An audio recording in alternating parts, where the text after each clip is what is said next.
Goed. Welkom in het Cambuurstadion. Wij hebben gemeend na een periode van relatieve rust, stilte, enige duidelijkheid te moeten verschaffen over de volgende fase in de ontwikkeling van een Cambuurstadion. Aan tafel hebben we hier welbekend Henk Dijnem, verantwoordelijk wethouder op dit dossier. Hessel Meijer als een van de twee ontwikkelaars. Betrokken bij het ontwikkeling van het nieuwe Cambuurstadion. En Biense Dijkstra, iets meer bekend, maar de andere ontwikkelaar ook betrokken bij de onderzoeken en het stadion namens bouwgroep Dijkstra-Draaisma Ontwikkeling. Zoals ik zei, na een periode van relatieve stilte zijn wij zeer verheugd dat de gemeente Leeuwarden van de twee overgebleven locaties een ontwikkelbrief aan Cambuur en de hier aanwezige ontwikkelaars heeft afgegeven voor het WTC-gebied. De ontwikkelbrief geeft de kaders aan waarbinnen de ondernemers, de ontwikkelaars, mogen opereren. Zij verwachten voor het einde van het jaar een gedetailleerde business case te kunnen overleggen. En hiermee zullen dan ook de exploitanten die aan het initiatief zijn verbonden bekend worden. Mochten de ontwikkelaars binnen deze kaders tot een economisch verantwoorde invulling komen, dan kunnen de bijbehorende vergunningen bij de gemeente worden aangevraagd. En na goedkeuring kan dan in 2016, dan hebben we het hier even over onze planning, kan vervolgens gerealiseerd worden in 2017, zodat het stadioncomplex in 2018, het jaar waarin Leeuwarden de culturele hoofdstad is van Europa, in gebruik worden genomen.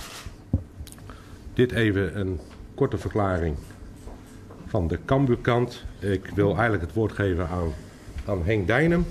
En daarna wil ik eigenlijk de introductie van de beide ontwikkelaars. En daarna is er weer gelegenheid tot vragen stellen. Ja, dankjewel Ipe. Ipe heeft eigenlijk al gezegd wat het nieuws is vandaag. De afgelopen periode, de afgelopen 1,5 jaar, is er natuurlijk heel veel werk verzet door met name Cambuur. Als het gaat om het in beeld brengen van de mogelijkheden van de verschillende locaties die we op het oog hadden in de stad. Daar zijn inderdaad 2 van overgebleven. De huidige locatie. En ik zeg altijd, je moet nooit oude schoenen weggooien voordat je nieuwe hebt en die ook goed zitten. En de WTC-locatie, waar natuurlijk ook een aantal mogelijkheden liggen. En Cambuur heeft ons een tijdje terug gevraagd, wat zijn nou precies die voorwaarden waaronder we daar tot een grote ontwikkeling kunnen komen. Met niet alleen een stadion, maar ook met andere commerciële functies in het gebied. Met name op het gebied van leisure. Wij hebben de afgelopen weken hebben we daar intern druk over met elkaar gepraat. Een belangrijk uitgangspunt was natuurlijk van wij willen niet dat eventuele nieuwe functies die toegevoegd worden aan de WTC-locatie de binnenstad zwaar beconcurreren. Dus daarvoor, en u heeft er ook een afschrift van gehad, hebben we dat ontwikkelkader aan Cambuur verstrekt. En Cambuur heeft aangegeven dat ze op basis daarvan nou het bedrijfsplan of de business case in jargon nu kunnen gaan maken. En daar moet natuurlijk nog heel wat werk voor worden verzet. Dat gaat natuurlijk om een gigantische investering die getrokken moet worden door met name particuliere investeerders. En Cambuur met zijn ontwikkelaar gaat daar de komende tijd mee aan de gang. Er moet nog heel wat gebeuren dus. Wij hopen ook dat die haalbaarheid kan worden aangetoond. We zijn in het verleden ook al eens met elkaar wezen kijken in ODSC in Kerkrade. Waar je natuurlijk een vergelijkbare ontwikkeling hebt, maar wel te maken hebt met een ander achterland. Dus wij zijn heel benieuwd hoe het gaat. Cambuur geeft in ieder geval aan, het is daar sluitend te maken. We hebben ook te maken met Europese regelgeving. Als het gaat om staatssteun, daar moeten we binnen blijven. Het zal niet zo zijn dat de gemeente voor 0 centen op de eerste rang komt. Want in de sfeer van de omgeving, de infrastructuur, zal ook het nodige gedaan moeten worden. Of we nou het Cambuurstadion hier houden of verplaatsen naar het WTC-gebied. In beide keren moet je toch investeren. Ook in de infrastructuur die er naartoe leidt. Maar dat zijn exercities die we de komende maanden allemaal met elkaar moeten gaan maken. En we proberen het publiek regelmatig op de hoogte te houden. Iep en ik praten ook regelmatig met de supportersvereniging. Zodat we die ook een beetje op de hoogte kunnen houden van de ontwikkelingen. Maar nogmaals, het gaat om een gigantische investering en een groot project. En dat heeft vaak een behoorlijke omloop tijd nodig. Als het om dit soort investeringen gaat, moet je planlogisch ruimtelijke procedures voeren. Mensen kunnen straks bezwaar maken. Dat moeten we allemaal nog maar zien hoe dat uitpakt.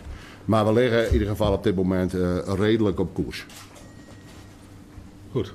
Dan wil ik eerst even de gelegenheid geven aan Hessel Meijer en Biense Dijkstra te beginnen. Zo, het sla ik even doordoen. Ja, dat zo. Te beginnen met Hessel Meijer. Het beste is dat je het zelf ga ik doen. introduceert. Ja, mijn naam is Hessel Meijer. Ik ben directeur-eigenaar van Wijkervesten. Wijkervesten is een bedrijf wat bijna 33 jaar bestaat. Wij doen eigenlijk alle takken van projectontwikkeling, maar wij hebben 2 concepten ontwikkeld. Het ene een leisure en het andere een commercieel voetbalstadion. Die wij op onze proeflocatie op de Roda Boulevard bij elkaar hebben gezet en die heel goed op elkaar aansluiten. Als je even aan het verhaal denkt, parkeren. Je moet eigenlijk met parkeerplaatsen altijd zorgen dat die 24 uur per dag bezet zijn. Dat gebeurt daar, doordat we een 24 uur traffic daar gerealiseerd hebben. Nou, ik werd ongeveer een jaar geleden benaderd om naar de locatie in Cambuur te kijken. We hebben naar heel veel locaties gekeken. Wat mij hier aansprak was de locatie WTC. Ja, want dat is voor ons toch het allerbelangrijkste. Je kijkt niet alleen naar een locatie voor een stadion, maar je kijkt ook naar de locatie waar al die andere zaken die dat stadion mogelijk moeten maken, 360 dagen per jaar kunnen gedijen. En dat vond ik een hele goede zaak. Een tweede, voor ons belangrijke reden om hier verder in te gaan, ondanks de grote afstand, was dat ik het heel belangrijk ben gaan vinden, de mensen waarmee je werkt. Niet alleen Cambuur vertegenwoordigd door Ipe, maar ook Biense. En vooral ook, laat ik dat niet vergeten, de gemeente. De gemeente die toch de bereidheid heeft getoond een jaar geleden om naar Kerkrade af te reizen. Om daar te kijken wat we daar gedaan hebben. Om daar de goede dingen en ook de minder goede dingen in ogenschouw te nemen. Om vervolgens te kijken, is dit iets? Want dat is wel ons concept. Zo willen we het graag neerzetten.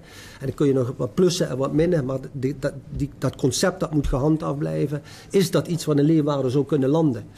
En door die dingen bij elkaar hebben we ervoor gezorgd dat we in het afgelopen jaar steeds verder met elkaar zijn gaan praten. Zijn gaan rekenen of het haalbaar is, of het stuk grond wat we daar hebben groot genoeg is. En ook daar zijn nog vele mogelijkheden in te behalen. Maar al met al hebben wij gezegd, er is een positieve grondhouding, meer als een positieve grondhouding, om te veronderstellen dat wij tegen het einde van het jaar hier een haalbare business case hebben. Er zullen ongetwijfeld straks heel veel vragen voor jullie komen. Ik geef nu even het woord aan Biense en dan zien we straks weer verder. Dankjewel. Hessel, dank je voor de mooie woorden van vertrouwen. Daar begint het toch mee. Mijn naam is Biense Dijkstra, ik ben directeur van bouwgroep Dijkstra Drijsma. De lokale betrokkenheid, moet ik zo veronderstellen, zit bij ons. Maar de expertise, daar waren we al heel snel achter, bij mijn linkerbuurman. En we hebben op dat gebied ontwikkelingstechnisch ook elkaar daarin weten te vinden. Van als we hier iets willen, en we waren ook erg onder de indruk van de aanpak die we daar tegenkwamen, dan zouden we zoiets ook naar Leeuwarden moeten brengen. Vooral met betrekking tot de verbinding met de binnenstad liggen hier natuurlijk grote kansen. We zagen daar direct dat daar een heel nieuw concept lag waar een heel andere aanpak is dan dat wij hier in het noorden gewend zijn. En we zijn ook heel blij dat Herstel vertrouwen heeft in de stad aan zich. In ons als bouwer, maar ook in de club voor de toekomstige prestaties. En we hebben nu de kaders, erg belangrijk. Ook daarvoor dank aan het gemeentebestuur en de gemeenteraad. De kaders zijn nu bekend, dus we weten nu binnen welke kaders wij kunnen opereren om die business case rond te maken. En dat ligt nu voor ons. Er moet veel energie in. Dat doen we heel graag. Ook wij hebben vertrouwen in het concept. En we moeten zorgen dat we de komende maanden die duidelijkheid kunnen krijgen die daarvoor nodig is. Ook om die business case van onszelf te onderbouwen met expertise van alle betrokkenen. Daar wil ik het eerst maar even belaten.